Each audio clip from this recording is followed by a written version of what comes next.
2020년 12월 18일 금요일 지혜로운 큐티생활 시작하도록 하겠습니다. 오늘 말씀은 요한이서 1장 7절에서 13절 말씀이고요. 보내드린 카톡 이미지 참고하시면서 함께 말씀 나누면 좋겠습니다. 많은 거짓 선생들이 세상에 나타났습니다. 그들은 예수 그리스도께서 이 땅에 사람으로 오셨다는 것을 믿으려 들지 않습니다. 이 사실을 믿지 않는 자는 다 거짓 선생이며 그리스도의 적입니다. 지금까지 애써온 수고가 물거품이 되지 않도록 주의하십시오. 온전한 상을 받을 수 있도록 조심하시기 바랍니다. 오직 그리스도의 가르침만 쫓아가시기 바랍니다. 만약 그리스도께서 가르쳐 주신 것을 따르지 않고 다른 길로 가게 된다면 그 사람 마음에는 더 이상 하나님이 계시지 않게 됩니다. 그 가르침을 쫓아 따라갈 때에만 아버지와 그분의 아들을 함께 마음 가운데 모실 수 있게 됩니다.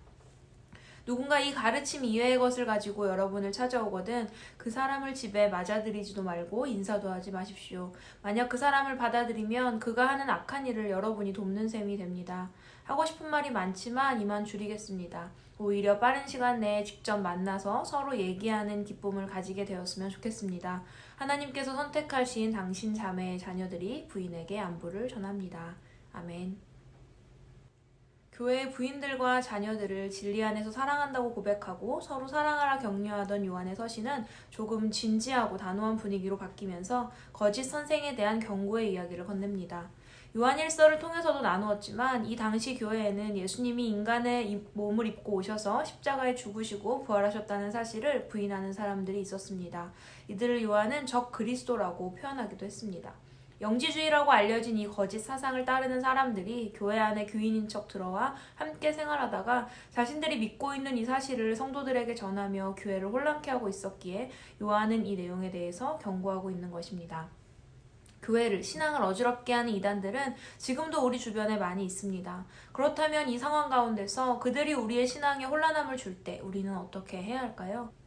요한은 우선 스스로 삼가라고 이야기합니다. 삼가다라는 말은 몸가짐이나 언행을 조심하라는 의미를 가지고 있습니다.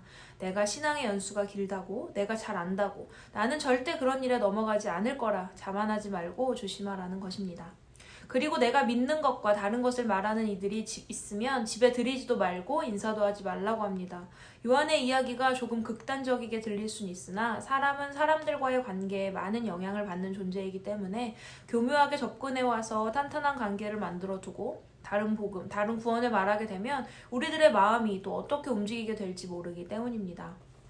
요한은 단호하게 거짓 선생, 이단들에 대한 경고를 마친 후에 이 이야기 외에도 아직 하고 싶은 말이 많이 남아있지만 편지로는 꼭 필요한 이야기들만을 전하고 자신이 더 하고 싶은 이야기들은 만나서 하겠다고 합니다.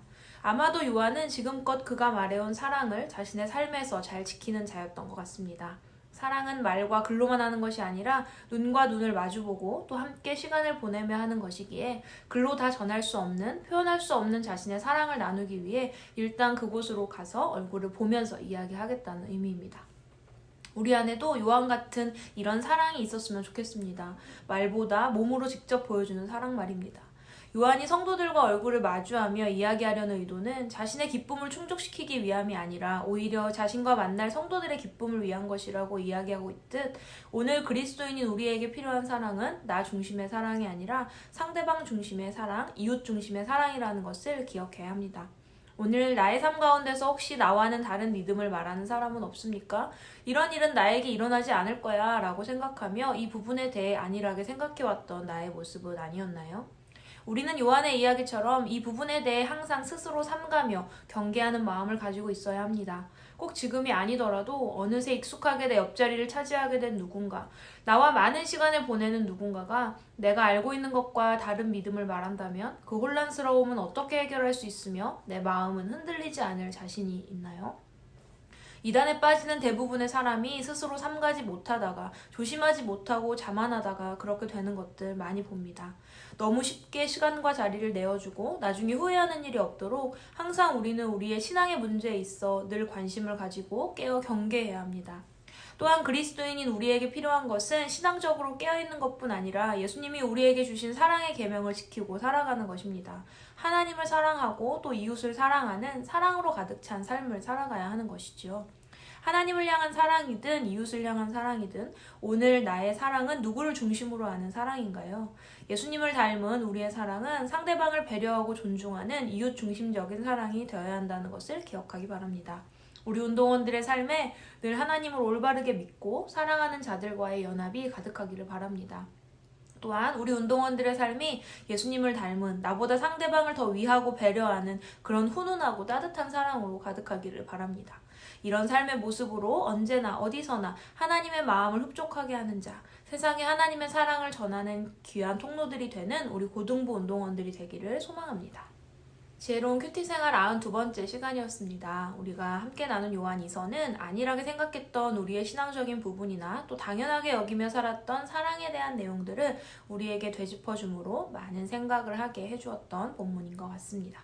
다들 잘 묵상하셨으리라 믿고 오늘의 퀴즈 드립니다. 첫 번째, 요한은 적 그리스도라고 불리는 자들에 대해 경고하고 있습니다. 그들과는 인사도 하지 말고 집에 들이지도 말라는 조금 극단적인 방법까지 이야기하는데요. 요한은 어떤 의미에서 성도들에게 이런 이야기를 하는 것일까요? 두 번째, 요한은 자신이 말한 사랑에 대해 직접 실천하는 자였습니다. 요한이 보여준 사랑, 그리스도인인 우리에게 필요한 사랑은 어떤 사랑의 모습인지 적어보세요. 세 번째, 우리의 모든 삶의 부분들이 믿음, 신앙과 연결되어 있음을 배웠습니다. 나는 내 삶의 어떤 부분을 고쳐감으로 주님의 명령인 하나님 사랑, 이웃 사랑을 실천할 수 있을까요? 적어보세요. 내일 저녁 7시에는 온 오프라인 모닥불 기도회가 있습니다. 모두들 시간 내어 참여해 주시면 감사하겠고요. 주일에는 예수님의 탄생을 축하하는 마음으로 준비한 특송 시간이 있습니다. 보내드리는 영상과 악보 참고하셔서 연습해와 주시면 감사하겠고요. 교복 꼭 챙겨와 주시면 좋겠습니다. 남은 하루 잘 보내시고요. 주일날 건강한 모습으로 만나도록 하겠습니다. 샬롬!